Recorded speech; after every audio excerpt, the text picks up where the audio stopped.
my favorite bears. It's Mr. Chocolate. Timothy Treadwell was the subject of the documentary by world-renowned filmmaker Werner Herzog.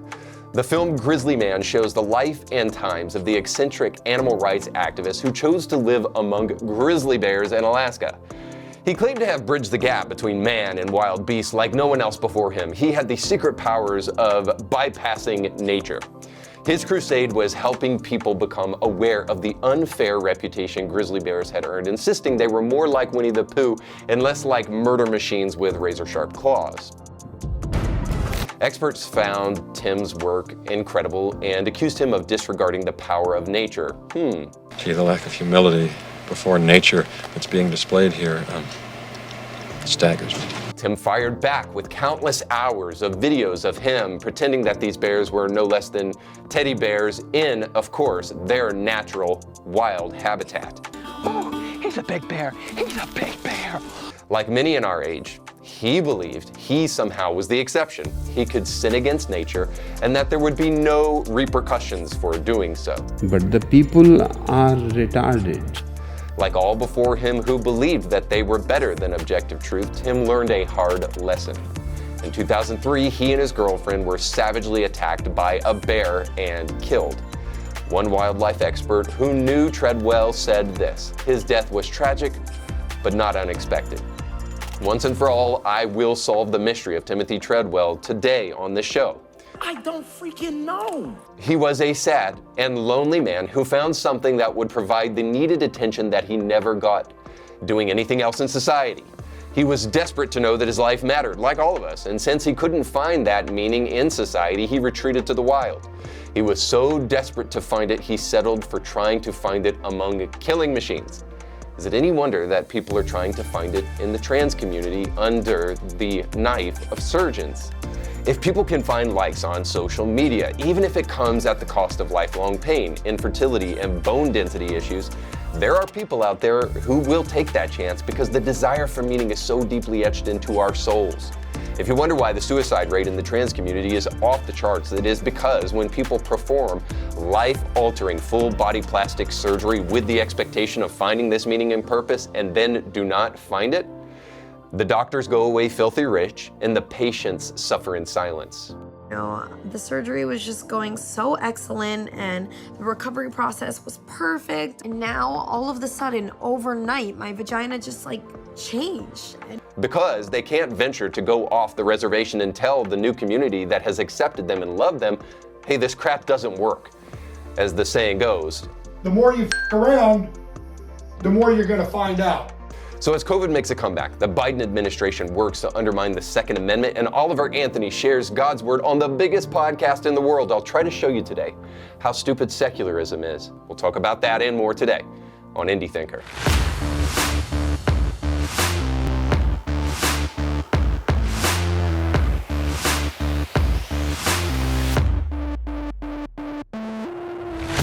Welcome to the show. Don't forget to like, share, and subscribe. And if you want to support the show, a great way to do that is to go to our Herbal Alchemy store. Now, this morning I shaved this very rugged, manly face. And afterwards, I was encouraged by my wife to use the Herbal Alchemy aftershave.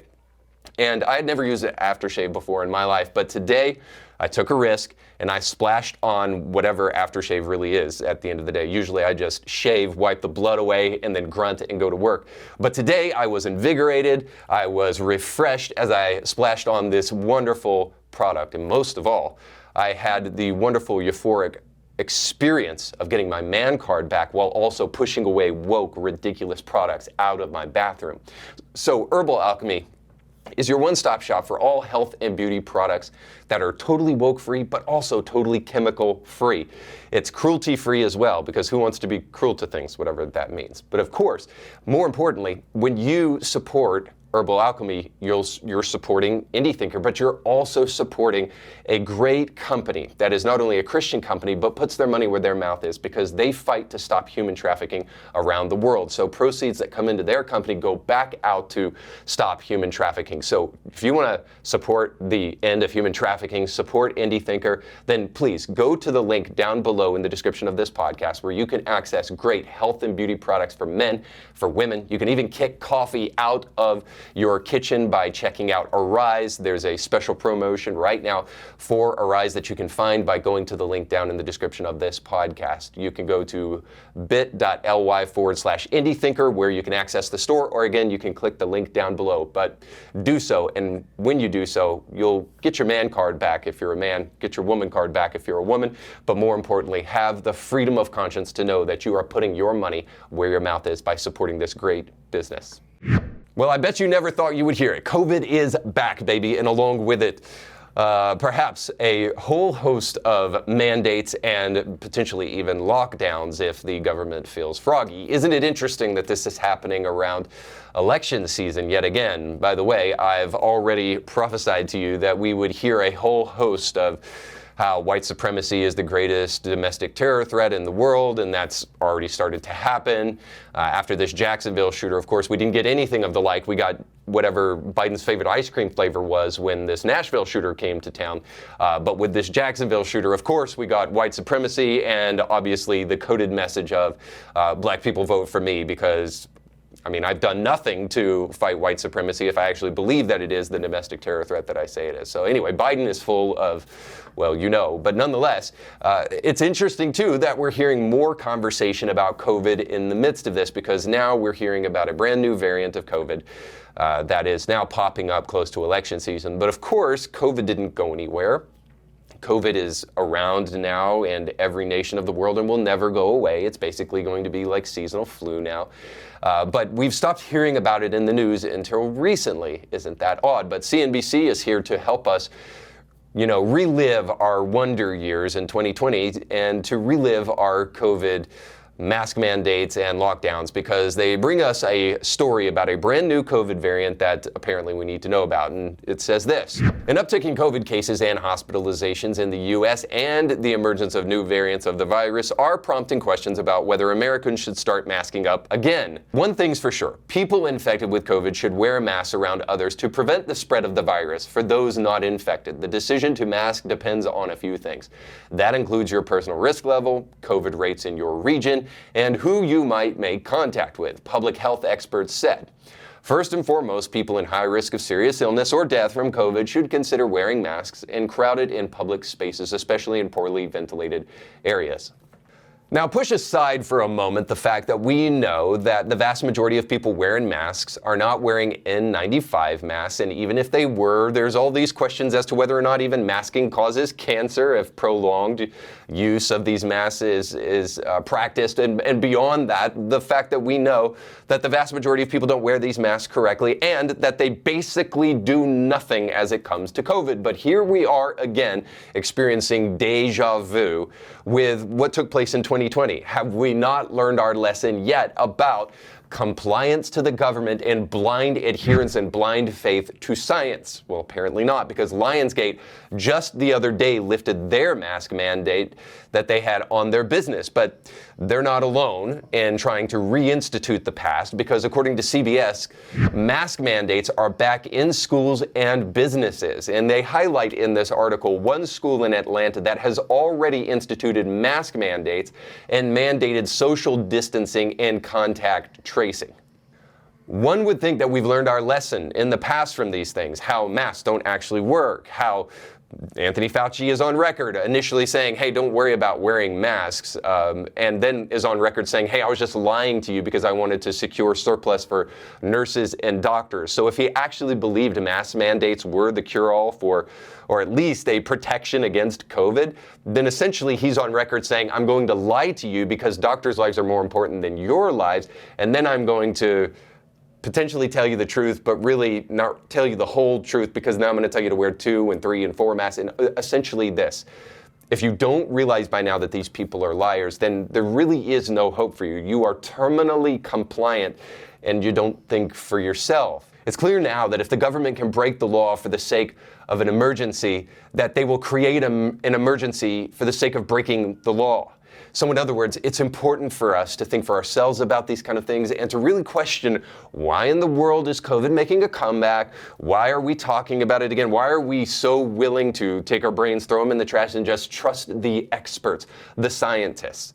Hopefully by now, and I think Christians are uniquely qualified to detail this, that naturalism, the idea that the material world has all the answers that we'll ever need, is a totally fundamentally flawed and ridiculous concept. That we all have to be willing to weigh the pros and cons of things, and that the scientists really don't know as much as they pretend to know. Science isn't there to shut down conversation any more than it's there to try to disprove the existence of God. It is not there to try to help us understand the immaterial world. It's only there to try to help us in a very limited basis understand the material world. And what I mean by immaterial world, I mean, like, how can science truly help us measure the risk of our long-term education deficits and measure the risk of our well-being and our family's livelihood in contrast to the severity of this disease? And ultimately, it really can't. More importantly, freedom is this immaterial good, and justice is this immaterial good that needs to be upheld regardless of what these materialistic scientists want to try to impose upon us. Ultimately, all I'm saying is this, is that the people who want to use the naturalistic explanation of the science and the expert class are merely just trying to shut down conversation and usurp authority rather than trying to be honest with us. Now, why might they be doing such a thing? Well, there's a couple of scenarios here that I want to try to put forward to you, because a lot of people are taking notice of the fact that 2024 is right around the corner. Politics is kind of heating up in the country. And here we have Vivek talking about why we are starting to see things heat up in Russia and the Ukraine and what may happen as a result of that. In other words, what I want to try to explain to you real quick is how politics is wading into what is happening all around us. Now, first and foremost, before we get to COVID, let's get to the Ukraine war, because here's what Vivek Ramaswamy thinks about the Ukraine war and what that ultimately is leading us up to. But now, Sean, there's also a deeper point, which is that I worry we are now driving Russia closer into China's arms, and the Russia-China alliance is the single greatest threat that we face, and that's what I really worry about. It's and I already think that there. if there's an it's opportunity, Russia, China, and Iran. Well, a new exactly. axis of evil is formed. So simply, Vivek is arguing here that it's very possible that because we know the corruption of our political class, that they'll try to get us into a war with China that will ultimately prolong the presidency of Joe Biden. This happens every single year where we talk about these kind of things. Whether it happens or not, I don't know. But it's very clear to see that COVID also fits into the realm of this kind of thinking, that COVID is just being kicked up again simply because it is a great and useful tool to invoke fear in a class of people who refuse to think for themselves and think that somehow the government and our scientists have an answer for any of this stuff. Suffice to say, I don't think World War III is coming anytime soon. At least I hope it doesn't. And I'm not entirely positive that they're going to bring back out lockdowns and mask mandates. I think the government has learned their lesson. That's why they put it to bed a long time ago and have forgotten about it. They'll still try to roll it out to invoke a little bit of fear if they can, and to try to remind people, about why Joe Biden is so desperately needed. His skills laying out on the beach while fires are going on in Maui are just absolutely important. But the one thing I can try to tell you is that regardless of if COVID is rolled out again and mandates and lockdowns, or Vivek is right about World War III, the one thing I can almost assuredly tell you is this, is that a new candidate is coming in place of Biden in 2024. Now, I cannot justify such an assertion and an assumption outside of the fact that we see Gavin Newsom debating Ron DeSantis for some odd reason. And we see, things like this, that if you look for certain Google searches that look at candidates for the GOP, you'll get things like Bernie Sanders coming up in Google rather than things about the GOP. All that pushed aside, let it just be a conspiracy theory yet again that may be proven correct. But I don't believe that Joe Biden is going to run in 2024. And that's why we're seeing a whole bunch of stuff about Biden's impeachment, and even the mainstream media, or the lamestream media, talk about Biden and roll out reasons for why he may not be the best candidate, the most suited candidate for 2024. Beyond a shadow of a doubt, when they start talking about Biden corruption and they start talking about Biden's age, that something is going on. That may be the biggest proof that I have for you, is places like CNN with Jake Tapper talking about how Trump was actually correct about some of the corruption of Joe Biden. My son has not made money in terms of this thing about, what are you talking about, China. Once you None became of that vice is president, true. he made a fortune in Ukraine, in China, in Moscow, That is simply and various not other places. true. So it's from two different debates, but I mean, Trump was right. I mean, he did make a fortune from China, and Joe Biden was wrong. But here's the one thing I can tell you that COVID says to us that we need to remember, is that I think there is a group of people out there that just need COVID. And why do they need it? Well, they need it because they need somebody to tell them what to do. In a secular society where we've tried to push God to the back shelf or totally off the cliff, as far as our life is concerned, we don't have a higher power. And as G.K. Chesterton so rightly said, that if you stop believing in God, it's not that you believe in nothing, it's that you'll believe in anything. And the point of that is just simply that something must take the place of God. And for so many people, that becomes bureaucracies and the government and the expert class. Because we need this sense of higher power. We need this sense of being connected to something. We need this sense of foundation underneath our feet. Why, when wildfires happen in Maui, do we immediately say climate change? Well, it's so the political class that is responsible for not taking care of the people during this crisis can blame somebody other than themselves, but it's also because we need an explanation for what's going on around us. We need a narrative, a meta-narrative, as it were, to help organize our life around. And for people without God, or people without a strong relationship with God, here's what they do. They look to the confidence that they can find in the government.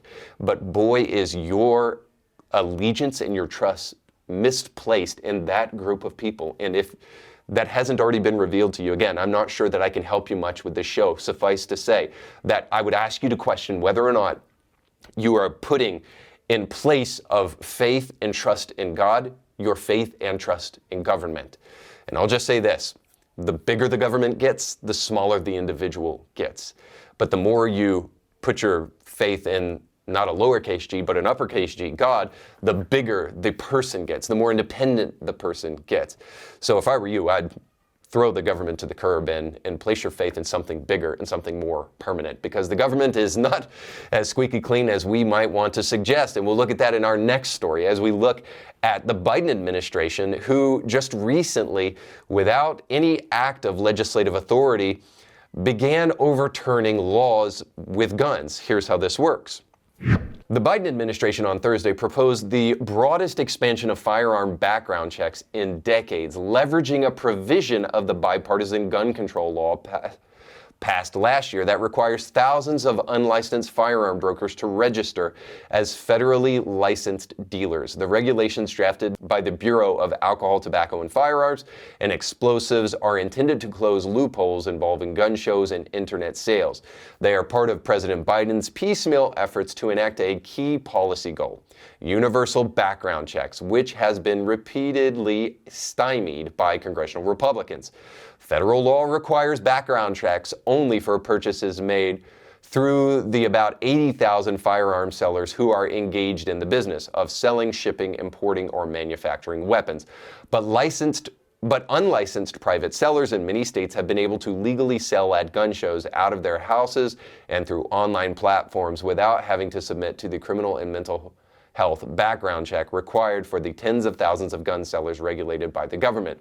The proposed rules are intended to close the gap between state and federal law by requiring anyone who earns a profit from selling firearms to obtain a federal license and conduct a background check.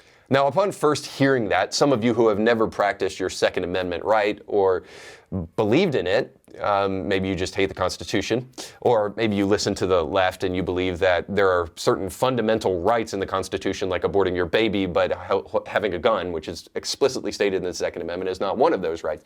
But nonetheless, maybe if you hear that, you're thinking to yourself, well, what's the big deal with background checks? I mean, shouldn't everybody who owns a gun potentially have to undergo a background check? And I'm going to potentially make both sides of the argument angry here, and I would say I have no problem with everybody who has a firearm going through a background check. But now, because of Joe Biden, his administration, in other words, the federal government, is bypassing all of that and from above pressing down a law upon an individual that before wasn't in place and wasn't on the books. And again, all of this without going through the Senate, without going through the House, with zero legislative process, simply through a definitional change. So in other words, here's the problem with this, and something that all of you, whether you're Second Amendment right practitioners or not, you should have a problem with, is that once again, this administration is showing that they have no problem weaponizing bureaucracies and weaponizing the Department of Justice or the ATF or any other of its branches. They have no problem weaponizing these people against the individual citizen. Now that's a huge problem. It sets a precedent, and yes, this is a slippery slope argument, and it's a small one because this one isn't as big a deal to me, and it may be to you, but it isn't to me as some of the other things that we're seeing right now in front of our face. For instance, the First Amendment is being hijacked by the Biden administration online through the FBI, calling places like Twitter and Facebook and asking them to suppress stories. We've already seen this over and over and over again. And here we have the Biden administration again backdooring legislation through the suppression of the Second Amendment by definitional changes as to what constitutes an individual seller and what constitutes an actual, brick and mortar seller or a person who has a business. All of this shows us that Biden has absolutely no problem usurping authority in illegitimate ways and weaponizing the DOJ against its citizens. Now, this is a precedent that is incredibly damaging. It's a usurpation of power that uses language games, and the left is great at it. In fact, they can't even define what a woman is, famously. They love using language games to twist and manipulate things. I mean, I would love to see the analog for the right on this, and I'm trying to be bipartisan here. I would love to see the way in which the right manipulates language in order to force bureaucracies down the throat of individual private citizens. This is something only the left does. And this is something that is so brazen that if you don't pay attention to it, it could create a precedent that not only in the future has problems, but a precedent that we've seen in the past. So my problem is, yes, the future precedent of usurping power that doesn't belong to the federal government, suppressing state laws, and the federal government ultimately just overstretching its authority. But we've seen this in the past. So we don't even have to use slippery slope arguments. We can, about what may happen in the future, we can look to the past and see that the Second Amendment was a lightning rod of controversy throughout history. Now, of course, not the Second Amendment as it's situated in the present, but simply the idea of private gun ownership, something that from the foundings of America was essential to the livelihood of the individual, and something that I would say is essential still to this day. But all you have to do is go to the famous example on the left, which is Nazi Germany. Because I'll bet you'll never guess what happened with Second Amendment rights. Now, of course, the Second Amendment's ours, but I'm talking about gun protections. I'll bet you'll never guess what happened when the Third Reich gained control and started to impose some of their ideas on gun legislation. Well, I bet you'd never guess that those who are a part of the Nazi Party experienced a leniency as far as guns were concerned, that those citizens in the Third Reich all of a sudden experienced much more freedoms as it was, as it pertained to them with guns. But I bet you'll never guess that those who were outside the Nazi Party, that much more restrictive gun laws were imposed upon them. Sound like maybe the left trying to impose its ideas about guns on the right? And I bet you'll never guess that, more broadly, that Jews in the Third Reich, in Nazi Germany, were totally prohibited from gun ownership, from personal gun ownership. Now, why is that? Because the limitation of gun ownership and the restrictions of gun ownership has always been an earmark of totalitarianism. You may think that's overbloated because we've got a federal government that has tanks and bombers and aircraft carriers, and what does a private citizen have if the government decides to go rebellious on us? What does a private citizen have that can actually protect themselves? But I just want you, for just a moment, to think about the historical implications of gun ownership and how totalitarians have throughout history used gun ownership as a canary in the coal mine, as it were, as to the impending nature of totalitarianism in the future. Whether you think it's ridiculous to think that a private citizen can protect himself against the government going rogue or not, what I want you to at least acknowledge is the fact that totalitarian states have had huge problems with the Second Amendment. And if we find that the Second Amendment is in the crosshairs of a particular party, then you might want to question the totalitarian tendencies of that party. And more importantly, throughout this show, I've tried to illustrate the problem with secularism. If the government does go corrupt and you've placed all of your faith and hope in a system of government that ultimately is just corruptible and made by man, then we might need to put our faith in something much bigger than ourselves and in the federal government, which, by the way, is just run by human beings. And to see where we might find room to do that, let's jump to our final segment, Bible study with Democrats. Oh, God of pronouns. By now you're probably familiar with Oliver Anthony, the hit songwriter of the song Richmond North of Richmond. That song has taken the charts and the nation by storm for obvious reasons. He has this haunting, really good voice. And more importantly, the words of the song ring deeply, deeply true. Now, I especially appreciate him, as you may, because the fame hasn't seemed to have gone to his head yet, because whenever he has the opportunity to, he very humbly reads scripture and gives credit to God for saving his life from depression and from drug addiction. So needless to say, his fame actually seems somewhat rightfully deserved here. And I find myself saying more and more these days, I don't like country music, but I really do like this song. I said this with Jason Aldean, and I'm saying it here with this one, because there is something just very powerful about this song that Oliver Anthony sang and gave to the world. But the reason I want to highlight him here in this segment, Bible Study with Democrats, is because there's a strategy that has allowed Christianity to weaken so much under our watch, that has allowed the left to kind of come in and make bold assertions like you can have drag queen story hour at your church, and that you can have, glitter masses, and that the LGBTQ religion situates just perfectly fine within the context of biblical Christianity. It's an insane idea, and one has to ask, where do these people get the boldness to even believe that this kind of nonsense can sit within the context of Christianity? And that's why I wanted to highlight Oliver Anthony here, because I believe that his story is a little bit of an illustration, if you will, for how the Democrats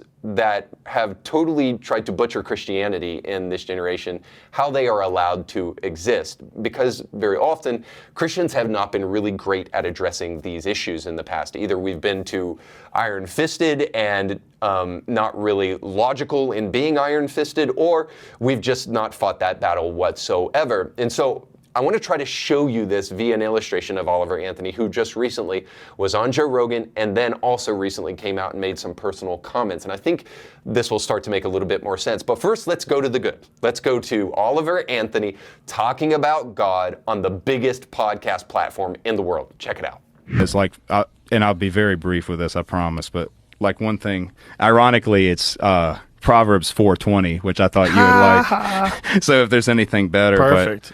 Read it. Preach. My son, pay attention to what I say. Turn your ear to my words. Do not let them out of your sight. Keep them within your heart. For they are life to those who find them and health to one's whole body. Above all else, guard your heart, for everything you do flows from it. Keep your mouth free from perversity.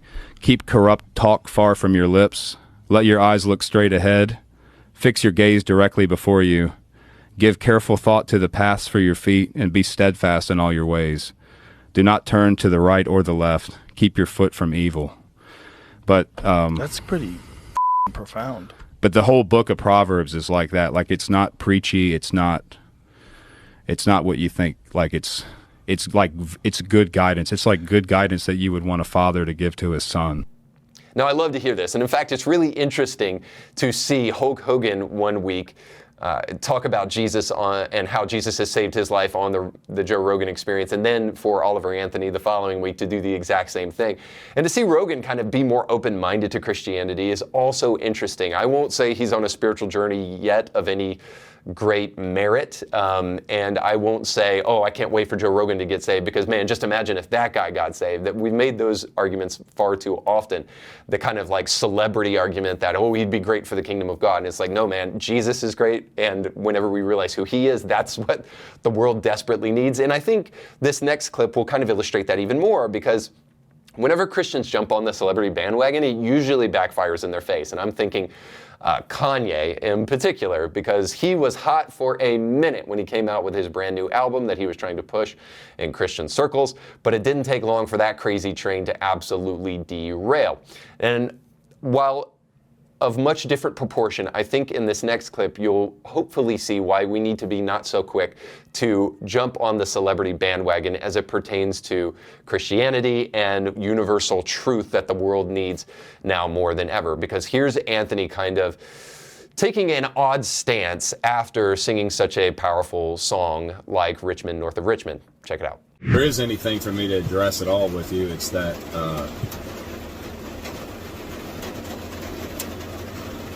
you know, it's the one thing that has bothered me is seeing people wrap politics up into this. I'm disappointed to see, like, it's aggravating seeing people on conservative news try to identify with me like I'm one of them. It's aggravating seeing certain musicians and politicians act like we're buddies and act like we're fighting the same struggle here, like that we're trying to present the same message. You know, I've had a lot of people reach out to me, and I've tried to be polite to everybody, and I've talked to hundreds of people the last 2 weeks. But it seems like certain people want to just ride the attention of this song to maybe make them their own selves relevant, and that's aggravating as hell. The other thing that I find aggravating is, well, you know, like, it was funny seeing my song in the, it was funny seeing it at the presidential debate. Because it's like, I wrote that song about those people, you know? So for them to have to sit there and listen to that, that cracks me up. Like, that song has nothing to do with Joe Biden, you know? It's a lot bigger than Joe Biden. That song's written about the people on that stage. So there we go. I mean, that's absolutely rich. This song was written for the people on the stage at the Republican debate, but it was not written for Joe Biden. I absolutely think you have that backwards. And listen, I'm willing to admit, maybe it's both of them. It's for the people on that GOP stage, and it's for the Joe Bidens of the world. But trust me, that song and the lyrics of that song are definitely for Joe Biden and all of his friends, because they are the reason that entitlement programs like welfare, which is mentioned in the song, are so out of control. Now, I also think it's kind of interesting, too, that Oliver Anthony obviously gave permission for this song to be played at the Republican debates that night. So for him to distance himself like this seems, just suffice to say, a little bit honest. So I just want to start from the very beginning to just say, yes, your song is political. It is, Oliver Anthony. You were talking about political things in the song, and it is political. And of course, it matters how we define what it means to be political, but the reason he is trying to distance himself ultimately from this song and its political overtones, if not undertones, is because he seems to be trying to create mass appeal. He doesn't want anybody on the left not to like his song, and he certainly wants to make people on the right continue to like his song. He's making that mistake that so many have made of trying to situate himself in the middle so that he can grab both audiences and try to gather them around the song, because he doesn't want it to be divisive. Well, I just have to tell you, it's not going to work. You'll figure out real quick, if you alienate the conservative, the people who are supporting you right now, you'll figure out real quick where your fame and your status goes. Not to mention, you'll figure out real quick what happens if you try to befriend people on the left. You are not loved by those people. There's two big, fat, golden cows on the left.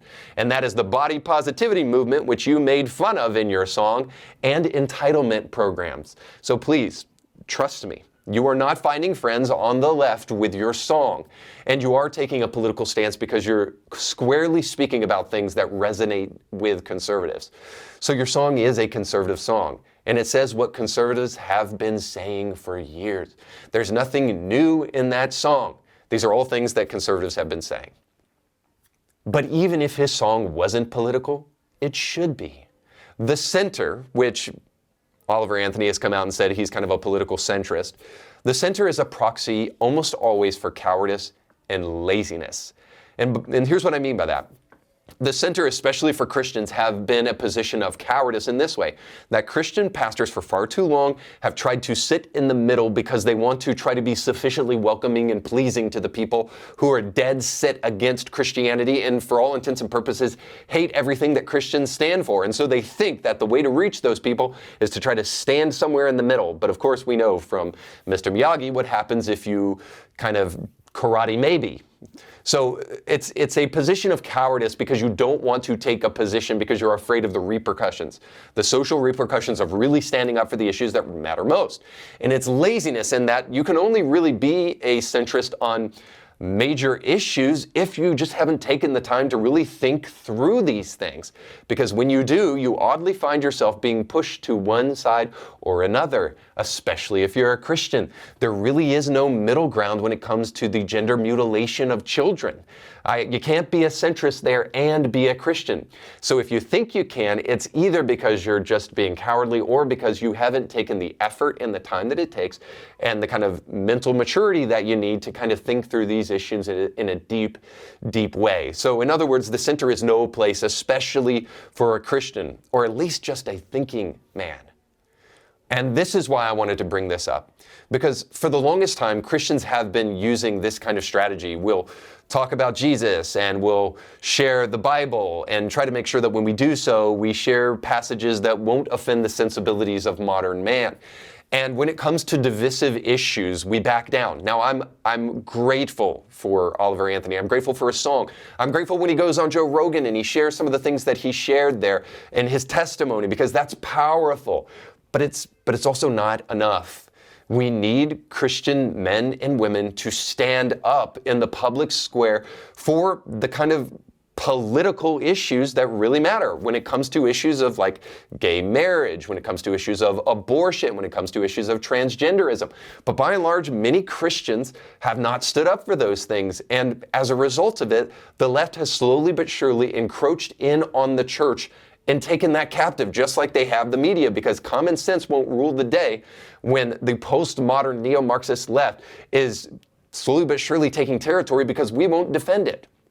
And when we don't defend that kind of territory, we're sending a loud and clear message to the secularist out there. First and foremost, we're saying Christ really doesn't have anything important to say. If we're not really willing to stand up on issues and really stand up on issues that may even potentially be divisive, the issues that matter most, what we're saying is Jesus really doesn't have important things to say. When we stand behind, I'm not political, I just preach the gospel, you better be careful when you say that, because you might really just be saying, ultimately, I'm trying to avoid prickly conversations. And then in doing that, you're communicating that Jesus doesn't really have anything important to say on these subjects, and it couldn't be further from the truth. Let's just start with gay marriage. As Jesus says, what God has put together, marriage between a man and a woman, let no man put asunder. Or how about that little pesky verse about if you mess with children, it'd be better if you tied a millstone around your neck and threw yourself into the sea. Jesus has things to say about the treatment of children, in the LGBTQ community. Drag Queen Story Hour and gender mutilating care. But he also has things to say about abortion and all of these other issues. He has important things to say about it, but we're communicating subtly to the world that Jesus really doesn't care about those things. He has nothing important to say to us on these really important issues. And so don't be surprised when people want to tune the words of Christ out, because we've told them essentially that there's nothing interesting there for them to see. But most importantly, or maybe not most importantly, but also importantly, we've also communicated a subtle message about Christianity. So the first one, we've communicated a message about Christ, but we've also communicated a message about Christianity, is that even if Jesus did have important things to say, it's not that important to us. That Christians lack the kind of courage, the moral virtue, to actually stand up for what they believe in. And so a generation of people who crave authenticity and say, oh, we love authenticity. We want to hear how weak you are and how you're just like everybody else, but we're not willing to be authentic when it comes to the true authentic beliefs of the church. So even if Jesus did have important things to say, ultimately when Christians don't stand up for those things, we're saying it's not that important and it really doesn't matter to your life. But this is why we shouldn't jump on the Christian celebrity bandwagon too quickly, and why we need to value truth above everything else. The ability of most new converts to express depth is almost always lacking, and Oliver Anthony is a brand new baby Christian. Celebrate him and his success, but know his discipleship is necessary before we really care too much about what he has to say. For my part, I'm not talking about credentialism, but before I ventured into this podcast of my own, I spent 20 years traveling around the world speaking. I earned, wasn't given to me, a graduate degree. Not that I care about any of that, and you shouldn't either. I'm just merely saying this. A man with a guitar has earned the right to sing and play music, not to elaborate on the wisdom of the ages. All of this is not a knock on Anthony. Speak on, preach on, and inspire others. This is a knock on us. The reason we jump at the chance to celebrate a celebrity is because we love the flashy and often miss the valuable. Hollywood has caused us to value talent and disregard character. If this isn't so, why did we vote for Joe Biden? The man's been lying his whole life. I'll tell you why. Biden was promised to be a saving grace from Donald Trump. We thought a corrupt, lifelong politician who has lied about his college, lied about his past, lied about his son, lied about basically everything, and yes, I'm sorry to admit, even lied about corn pop, would somehow help our country simply because we are in love with feelings over truth. Now, there are those in the church who would say our society has become success obsessed, that we need to slow it down. We need to be okay with failure and be okay with our inadequacies in order to live a more stress-free and joyful life. Really? Is the bigger problem in our society that we're so dedicated to excellence, or that we celebrate mediocrity? We celebrate musicians who accomplish the great feat of being morbidly obese. We celebrate men for being Women of the Year and young men for smashing women's swimming records. Oh yeah, and we celebrate women's soccer. I mean, men's soccer isn't even a real sport. All that to say this about Anthony's success. I'm grateful for it. But before we think that he has too much legitimacy in the words that he has to declare to us, we should be careful to realize that our society may not truly be obsessed with success, an American Idol kind of success, but we're actually kind of obsessed with mediocrity. Could that be because we as a society have lost our telos as a culture? What Aristotle considered the ultimate truth or the ultimate standard, the ultimate end of life, the thing we should aim at. As secularism has seeped into mainstream culture, along with it has also been an arbitrary standard of what is good and what is bad, what is right and wrong. Now we find our subjectivists in the world claiming that my truth and your truth are equally valid, even if they wildly contradict each other. The truth is that Anthony's song has a telos that rings true. That's why people are responding to it. We feel it in our bones, we know it deep down in our soul, that the way things are not as they should be. But we must respond to that with a desperate search for what can provide the right answers. If we respond with foot tapping and reciting platitudes, we'll perpetuate the problems of society. In order to truly alleviate these problems and to be honest about truth, we must diligently search for it and go far beyond the superficial and even into things that divide us from time to time. Since when did we get the impression that the truth wouldn't come at a price? After all, that guy Jesus wasn't crucified because he was so god-awfully loving and just so sweet. He was crucified because he stood for the truth, and we must do so even if it means that we find ourselves at ends with society. Because ultimately, when that society reaps the repercussions of its actions, it will turn full circle around and realize that we had something to offer, even if they didn't recognize it at the time. But will we be standing in the place of truth, even if it came at a cost, when the world needs us the most? By the way, that same man that was crucified, he is the ultimate telos, his word and his person. And without him, we'll keep celebrating the very things that spell our demise. But if we cling to him, we might find something much better. All right, that's all the time we have for today. Thanks so much for watching. Don't forget to like, share, and subscribe, and go with God.